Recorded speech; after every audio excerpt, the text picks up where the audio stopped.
everyone. I hope you all are doing very well. So, welcome to the daily news analysis where we cover the most important current affairs for the day in a simple, concise, and an exam relevant manner. तो इस video को देखने के बाद आपको आज के current affairs, आज का न्यूज़पेपर समझने में कोई परेशानी नहीं होगी। तो आइए शुरू करते हैं आज के अपने पहले न्यूज आर्टिकल के साथ।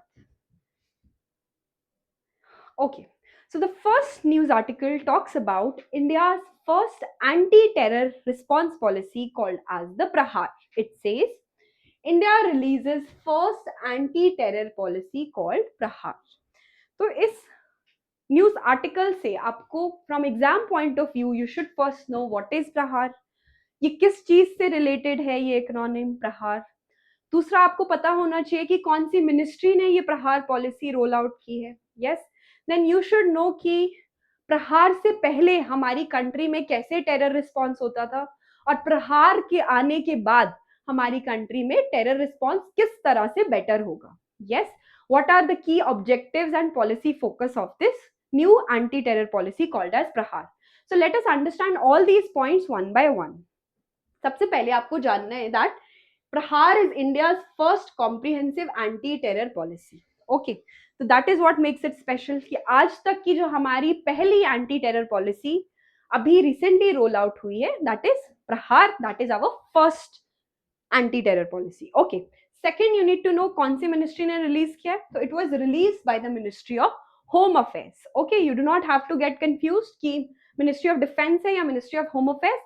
So you have to be clear that it is released by the Ministry of Home Affairs. Okay, 2 points are clear. Now third you need to know that प्रहार से पहले हमारी कंट्री में टेरर रिस्पॉन्स कैसे होता था।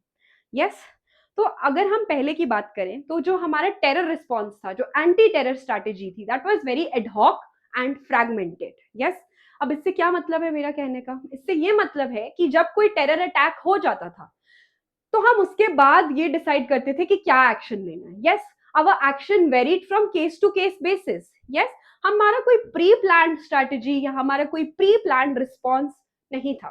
यस, जो अलग अलग एजेंसीज हैं, चाहे वो इंटेलिजेंस एजेंसीज हो, डिफेंस एजेंसीज हो, वो अपने अपने लेवल पे अलग अलग तरह का रिस्पॉन्स देते थे। Yes, so that means our terror response prior to Prahaar was very ad hoc and fragmented.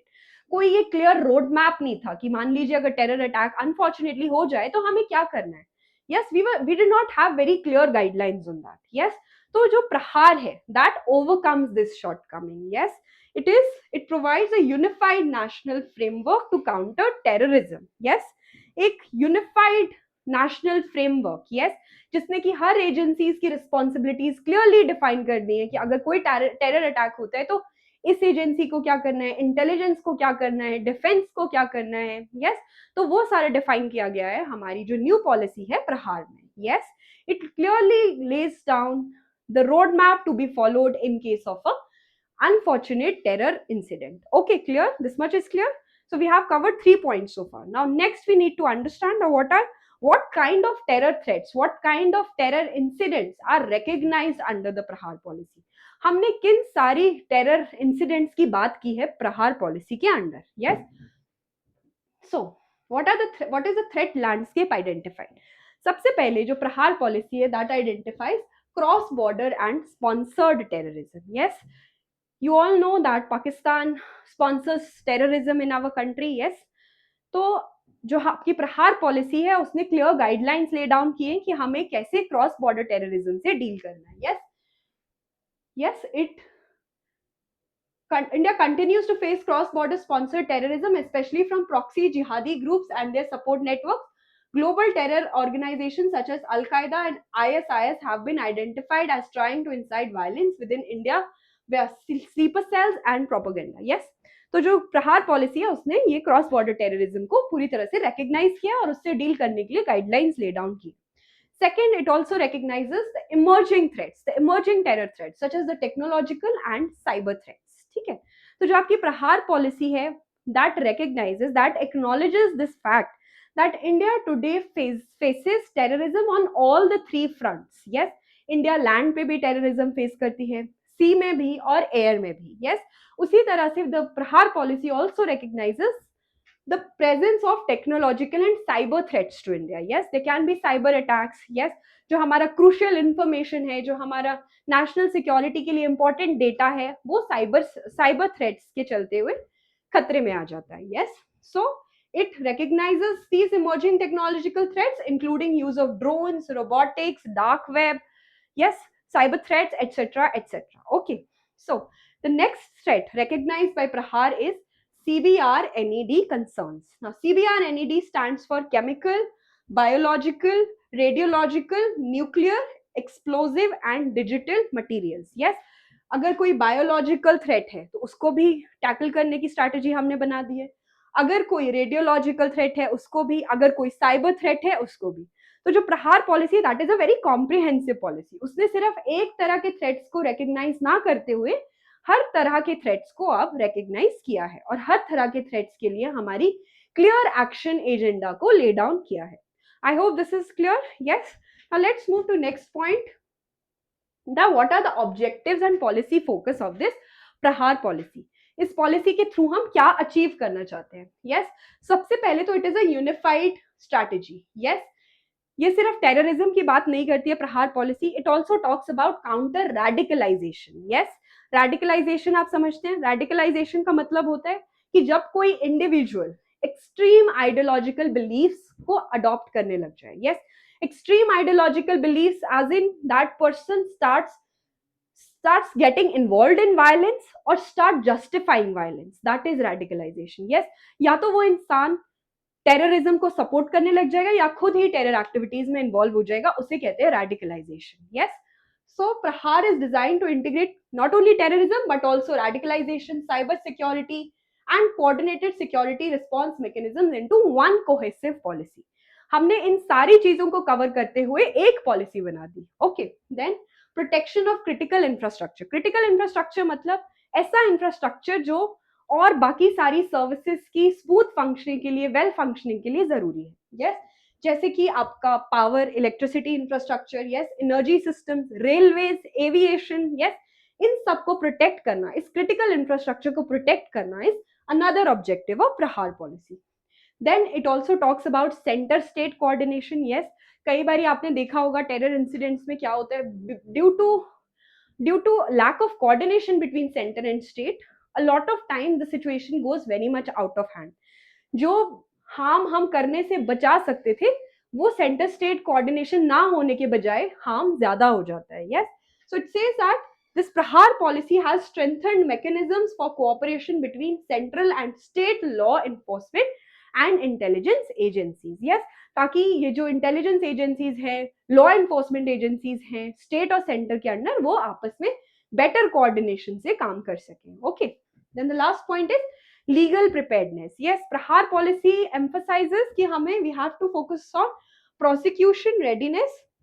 Yes, कि अगर मान लीजिए कोई सस्पेक्ट है, we have a terrorist who we are suspecting that this person was involved in a particular terror incident, तो हम ये चाह रहे हैं कि जल्दी से जल्दी प्रोसिक्यूशन हो पाए, जल्दी से जल्दी हम कन्विक्शन पे पहुंच पाए और जल्दी से जल्दी उस इंसान को उसकी जो उसने किया उसकी पनिशमेंट भी मिल पाए. Yes, so that is what these are all the objectives and policy focus of prahar policy. Now it also lays down a detailed approach for counter radicalization. कि हम radicalization हमारी इंडियन सोसाइटी में बढ़ रही है. Yes, radicalization मानिए कि the adoption of extreme ideological beliefs. yes, इतने extreme ideological beliefs कि the person starts justifying or getting involved in violence himself. that is what radicalization is. तो प्रहार पॉलिसी काउंटर रेडिकलाइजेशन के लिए भी एक अप्रोच ले डाउन करती है. वो अप्रोच क्या है?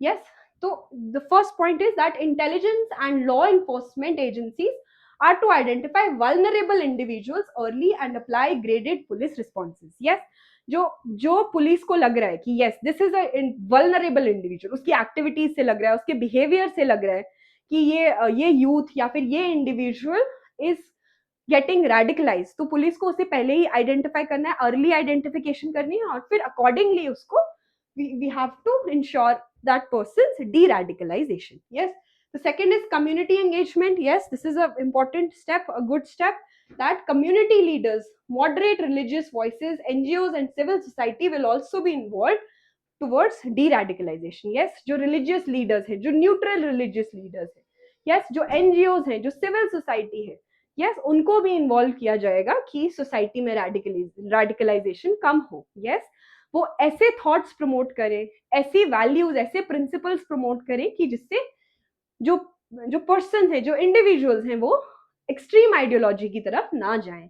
Yes, that is what our approach towards countering radicalization will be. Yes, so I hope these points are clear. Yes, the next aspect of Prahar policy is international cooperation and long term vision. Yes, तो प्रहार policy also talks about कि हमें international level पे अलग अलग country से, अलग अलग इंटरनेशनल ऑर्गेनाइजेशन से कैसे कोऑपरेट करना है, ताकि ये जो टेररिज्म का थ्रेट है, आज ये ग्लोबल थ्रेट है, not only India faces it but other countries also are facing terrorism. तो कैसे हम सब मिलकर, सारी कंट्रीज मिलकर इस थ्रेट को ओवरकम कर सकते हैं और कैसे इस टेररिज्म का जो सोशल इविल है इसको खत्म कर सकते हैं। Yes, how can terrorism be eliminated?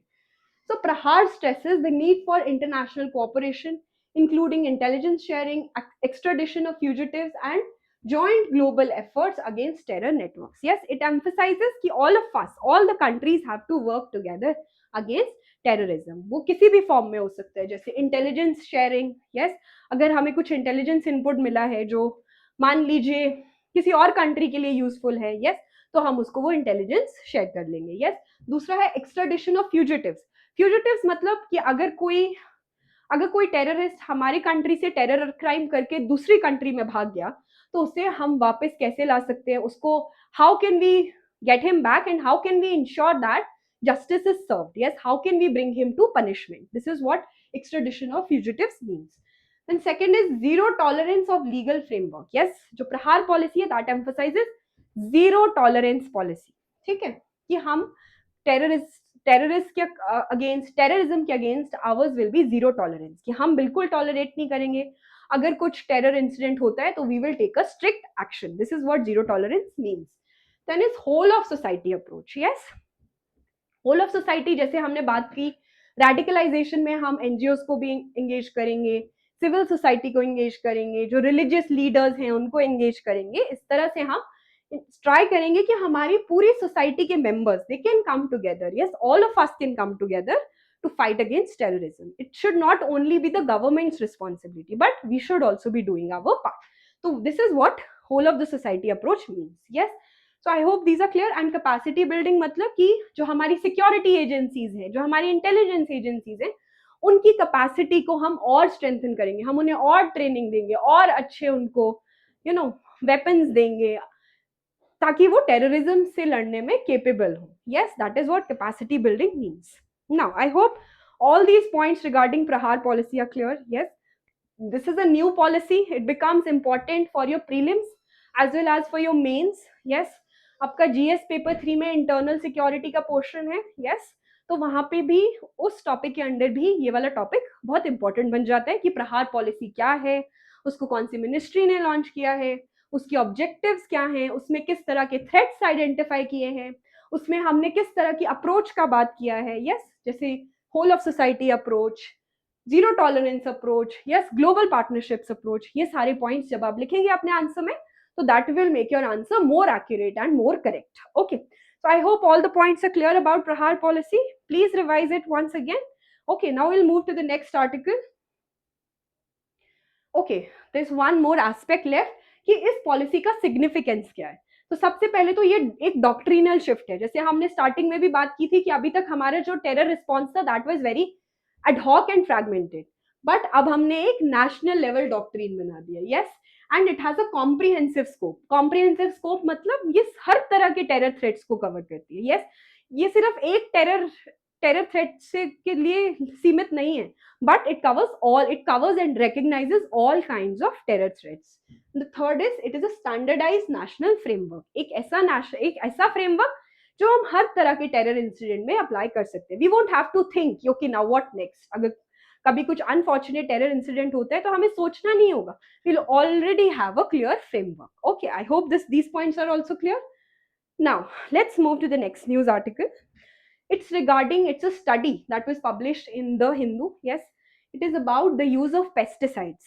Okay, तो this it says India among four nations driving most global pesticide toxicity, says a study. Yes, तो दिस इज एक कंसर्न रेज किया गया है स्टडी में. यस, कि इंडिया उन 4 देशों में से एक है जो सबसे ज्यादा पेस्टिसाइड टॉक्सिसिटी प्रोड्यूस करती है. Yes, pesticides, you understand what are pesticides? Pesticides वो केमिकल्स होते हैं जो हम अपनी फील्ड्स में यूज करते हैं टू किल अनवांटेड पेस्ट्स. ठीक है, अगर कुछ ऐसे मान लीजिए, कुछ आपने देखा होगा कुछ सालों पहले या 1-2 साल पहले ही एक लोकस्ट अटैक हुआ था. Yes, in the regions in northern India only. तो हम वो locust they were destroying our crops. Yes, तो इसलिए हम जो अनवांटेड पेस्ट होते हैं जो हमारी क्रॉप्स को डिस्ट्रॉय करते हैं उनके लिए हम पेस्टिसाइड्स यूज करते हैं. Clear what is pesticide? Now let's first look at what is our current standing in this industry, pesticide industry. Okay, so firstly, India is the fourth largest producer of agrochemicals in the world after the US, China and Japan. ठीक है, agrochemicals मतलब जो agriculture में हम chemicals use करते हैं उसमें India 4th rank करता है. Then it is a major exporter supplying pesticides to more than 130 countries. Yes, हम एक major exporter हैं pesticides के. Yes, then the concern that has been highlighted here is that कि हम being the 4th largest pesticide producer in the world, we are also contributing majorly to global pesticide toxicity. Pesticide toxicity. Yes, तो अब ये pesticide toxicity क्या है? Yes, जो आपके pesticides होते हैं वो पेस्ट को तो मारते ही हैं. Yes, but they are harmful chemicals जो हमारे इन्वायरमेंट को भी डिस्टर्ब करते हैं. यस, वो सॉइल में जाते हैं, सॉइल की हेल्थ को खराब करते हैं, फिर सॉइल से इवेंचुअली लीच होके वो वाटर बॉडीज में चले जाते हैं. यस, पानी, बारिश के पानी के साथ वो वाटर बॉडीज में चले जाते हैं, फिर वाटर बॉडीज में जाके वहां पे भी वो वाटर को पल्यूट करते हैं. So this entire cycle of pesticides harming the environment, yes, pesticides creating releasing toxins and harming our environment is pesticide toxicity. Yes, so the article says that India is identified as one of the 4 countries driving the highest pesticide toxicity in the world. Yes, so this is a major concern कि हम पूरी दुनिया में सबसे 4th largest highest pesticide toxicity producing country है. Yes, सो जो हमारे top 4 producers हैं उसमें जापान नहीं है, तो यूएस, ब्राजील एंड चाइना और इंडिया मिला के वर्ल्ड की 70% ऑफ टोटल अप्लाइड टॉक्सिसिटी को कंट्रीब्यूट करते हैं. Yes, so this was the major concern highlighted in this article. Yes, now you need to understand of the meaning of one key term used here, that is total applied toxicity. Yes, total applied toxicity क्या है? So it means that it is a measure of how toxic the application is to ecosystems and species overall. Yes, it measures जो आपका total applied toxicity है, ये measure करेगा कि जब हमने pesticide field में apply किया वो कितना harmful है, हमारे environment के लिए कितना harmful है, बाकी और जो species है हमारे biodiversity में उनके लिए कितना harmful है. Yes, so that is what total applied toxicity measures. Yes, अगर आपसे prelims में question आए that what is total applied toxicity, what is it related to, you will say it measures the harm created by pesticides in our environment. Yes, कि कितना एक pesticide, जब हम pesticide को अपनी फील्ड में अप्लाई करते हैं तो वो कितना हार्म क्रिएट करता है, that is measured by total applied toxicity. Now we need to understand ये जो मेजर कंसर्न हमने हाईलाइट किया है that India is the world's 4th largest pesticide toxicity producing country, उसके इम्पैक्ट्स क्या है? यस, हमारी बायोडाइवर्सिटी पर, हमारे एनवायरमेंट पर. So this study highlights that pesticides harm many organisms beyond target pests. Yes, target paste माने वो पेस्ट जो हमारी फील्ड को डिस्ट्रॉय कर रहे हैं. यस, हमारी क्रॉप को खराब कर रहे हैं. ठीक है, उनको तो हमने पेस्टिसाइड से किल कर दिया, but pesticide apart from harming दो species also harms other species. Yes, हो सकता है वो वाले स्पीशीज हमारी फील्ड के लिए अच्छे हों, ऐसे स्पीशीज को भी पेस्टिसाइड हार्म कर देता है, उनको भी किल कर देता है. Yes, so who suffers? The biodiversity suffers, we suffer. Yes, it's written that major affected group includes terrestrial arthropods, soil organisms, fish and other aquatic species. Yes, so soil organisms जैसे worms, microbes, etc. These are good for us. Yes, these are good for our crops. They ensure soil health. Yes, ये ensure करते हैं कि हमारी soil healthy रहे, productive रहे, वो ज़्यादा क्रॉप्स को ग्रो करने में केपेबल रहे. यस, बट जो हम पेस्टिसाइड्स यूज कर रहे हैं, जो हम इतना पेस्टिसाइड टॉक्सिसिटी क्रिएट कर रहे हैं, उससे ये सॉइल ऑर्गेनिजम्स भी हार्म हो रहे हैं. यस, इनकी पॉपुलेशन रिड्यूस हो रही है. This indicates that pesticide toxicity is degrading both terrestrial and aquatic ecosystems. Yes, जैसे हमने बात करी कि जो पेस्टिसाइड्स होते हैं वो बारिश के पानी के साथ मिलकर लीच हो जाते हैं. लीचिंग मतलब जो केमिकल्स थे वो वाटर बॉडीज में पहुंच गए. Yes, they dissolve with water and eventually end up in our water bodies.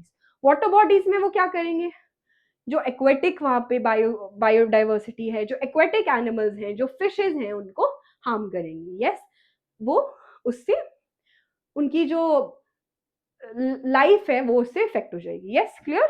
So this was all about the pesticide toxicity कि हम we are the world's fourth largest pesticide toxicity producing. Yes, ये concern के form में आप अगर कहीं आपको data देना हो. यस, जैसे आपका GS3 में एक टॉपिक है एग्रीकल्चर का, एनवायरमेंट का, ये सारे टॉपिक्स आपके GS3 में. तो उसके अंदर आपका अगर कोई क्वेश्चन आता है regarding the use of pesticide, regarding the use of chemicals in agriculture, वहां पे आप ये डेटा जरूर कोट कर सकते हैं कि India is the world's fourth largest toxicity producing nation. Yes, I hope this is clear now. Let's move to the next news article.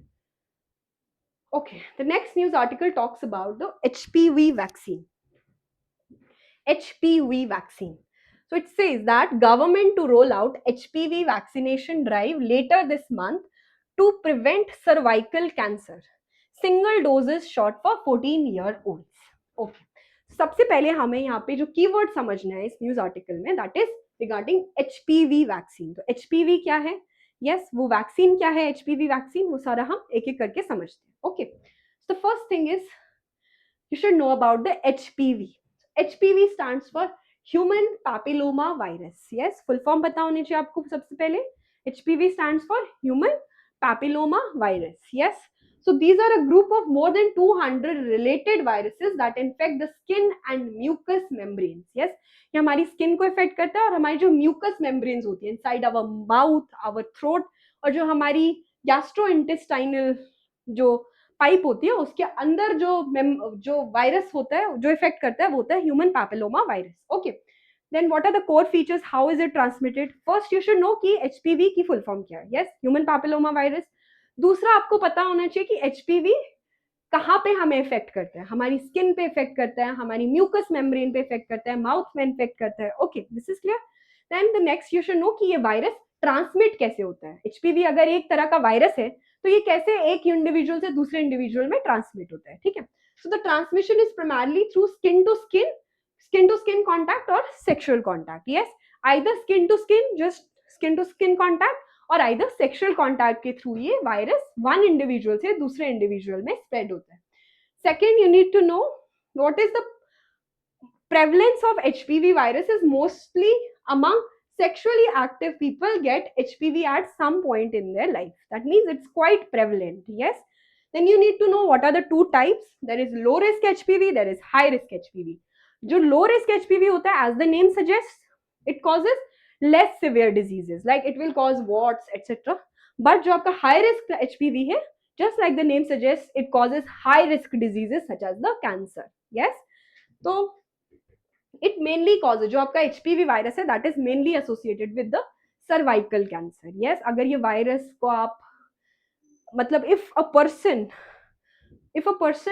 gets infected by this virus, उसको सर्वाइकल कैंसर होने के chances बढ़ जाते हैं. Yes, तो HPV virus के बारे में every information is clear. We know that it stands for human papilloma virus. It is spread through skin to skin contact or sexual contact, and it infects our skin, our mucous membrane. I hope this much is clear. Now we need to understand what is HPV vaccine. Yes, HPV vaccine campaign, जो news में बात की गई है वो बात की गई है वैक्सीन कैंपेन के बारे में. यस, सबसे पहले आपको जानना होगा कि ये जो कैंपेन है, वैक्सीन कैंपेन जो हम चला रहे हैं, HPV vaccine campaign, this is going to be targeted on girls age 9 to 14 years for cervical cancer prevention. Yes, तो जो गर्ल्स हैं, adolescent girls between the age of 9 to 14 years will be given this vaccine free of cost and on a voluntary basis. Yes, free of cost आपके जितने भी primary health care centres हैं, yes, medical centres हैं, hospitals हैं, वहां पे इस age group की गर्ल्स को ये वैक्सीन मिलेगी, फ्री ऑफ कॉस्ट मिलेगी और वॉलंटरी बेसिस पे मिलेगी. Yes, it is not compulsory. आप वॉलंटरीली अगर आप चाहते हैं कि आपको सर्वाइकल कैंसर से बचना है तो आप ये वैक्सीन लगवा सकते हैं in this age group of 9 to 14 years. Second is in the initial phase, that is जो फर्स्ट 90 डेज होंगे इस कैंपेन के, they will prioritize girls who are already 14 years old. ठीक है, जो इस कैंपेन के पहले 90 दिन होंगे वो हम in those days we will focus mainly on the girls who are already aged 14 years. Clear? Then which vaccine will be used, that becomes important. HPV vaccine, but कौन सी vaccine? Yes, HPV vaccine जो हम use करेंगे that would be Gardasil. Yes, it is a quadrivalent HPV vaccine. Yes, quadrivalent. जब आप अपनी class में science and take की class में वैक्सीन के बारे में पढ़ते हैं, यस, बायोटेक्नोलॉजी में, तो आप पढ़ते हैं कि क्वाड्रिवेलेंट क्या होता है, यस, टेट्रावेलेंट क्या होता है, क्वाड्रिवेलेंट क्या होता है. तो जो एचपीवी वैक्सीन हम दे रहे हैं वो क्वाड्रिवेलेंट है. क्वाड्रिवेलेंट का मतलब है वो 4 तरह के एचपीवी स्ट्रेन्स के खिलाफ इफेक्टिव है. Yes, it can protect you against 4 strains, 4 different kinds of HPV viruses. Okay, that is what is meant by quadrivalent HPV vaccine. So HPV, so it is written that it will protect against the 4 most common HPV strains that are mainly linked to cancer. Okay, so HPV 16 and 18 cause most cervical cancer. जो हम quadrivalent की बात करें, quadrivalent मतलब 4 strain से protect करेगा. वो जो 4 स्ट्रेन है उसमें से एक 16 और 18 है जो मेनली कैंसर कॉज करती है, और जो दूसरी 2 है वो 6 and 11 है. They are also covered protect for protection against other HPV related conditions. Yes, तो 4 स्ट्रेन्स जिससे हमें एचपीवी वैक्सीन बचाएगी वो है स्ट्रेन नंबर 16, 18, 6 एंड 11. इन चारों में से भी अगर जो ज्यादा हाई रिस्क वाली कहेंगे हम तो वो कौन सी है? HPV 16 and HPV 18. Okay, then the campaign will use a single dose regime following WHO expert recommendations. Yes, कि आपको सिंगल डोज मिलेगा. You will not be asked to come for a repeat dose. Yes, कि आपको एक बारी में ही single dose में ही vaccine मिल जाएगी. Okay, now how the campaign will work. Yes, कि कैसे ये कैंपेन वर्क करेगा. ड्यूरिंग द फर्स्ट 90 डेज, सबसे पहले 90 डेज में हमने पढ़ा था कि जो गर्ल्स ऑलरेडी एज 14 ईयर्स है उनको हम टारगेट करेंगे. Yes, eligible girls can receive the shot at government health care centres anywhere in India. Yes, कहीं पे भी जाके किसी भी गवर्नमेंट हेल्थ केयर सेंटर में जाके आप ये वैक्सीन ले सकते हैं. कंडीशन ये है कि you should be 14 years of age. Okay, then after this phase girls can book vaccination slots through the यूविन पोर्टल. ठीक है, उसके बाद आप आपका जो वैक्सीनेशन स्लॉट है वो इस पोर्टल के थ्रू बुक कर सकते हैं. यस, यूविन portal. Okay, just like we booked our COVID-19 vaccines, yes, we used an app. Yes, okay, this is a homework question for you. You tell me which app was used for the COVID-19 vaccine registration. Okay, this is your homework question. You let me know this. Type in the comment box. Okay, then the vaccine supply is being supported through 2.6 crore doses sourced via Gavi Alliance with 1 crore already in India. Yes, जो ये Gavi Alliance है ये global alliance है that ensures कि जो developing countries हैं, under developed Nations हैं, वहां तक हम वैक्सीन जो हैं, इंपॉर्टेंट वैक्सीन जो हैं वो पहुंचा सकें. यस, तो जो हमारी एचपीवी वैक्सीन है that is also sourced via this alliance. Okay, clear. Now what is the significance of this campaign. Yes, इतना इंपॉर्टेंस क्यों है एचपीवी वैक्सीन पे, इतना इंपॉर्टेंस क्यों दे रही है government. Yes, so cervical cancer is currently the second most common cancer among Indian women. Yes, तो इतना ज़्यादा prevalent है, that's why the government has now started with the HPV vaccine. Around 1.25 lakh new cases annually and around 75,000 deaths per year. Yes, that is fact. So evidence shows that vaccination in teenage years can reduce the future risk by more than 85% by age 30. Yes, this shows the relevance कि हम cervical cancer is the second most prevalent among Indian women और उसको 85% से कम करने के लिए हम teenage girls को HPV वैक्सीन देंगे. Clear. I hope everything is clear about HPV vaccine. हमने पढ़ा HPV वायरस क्या है. यस, HPV वैक्सीन क्या है, हम कौन सी वैक्सीन लगाने जा रहे हैं. यस, कैसे कैंपेन वर्क करेगा और कैसे क्या इस कैंपेन की सिग्निफिकेंस होगी. Okay, so I hope everything is clear for you till now. Now, that was all about today's daily news analysis.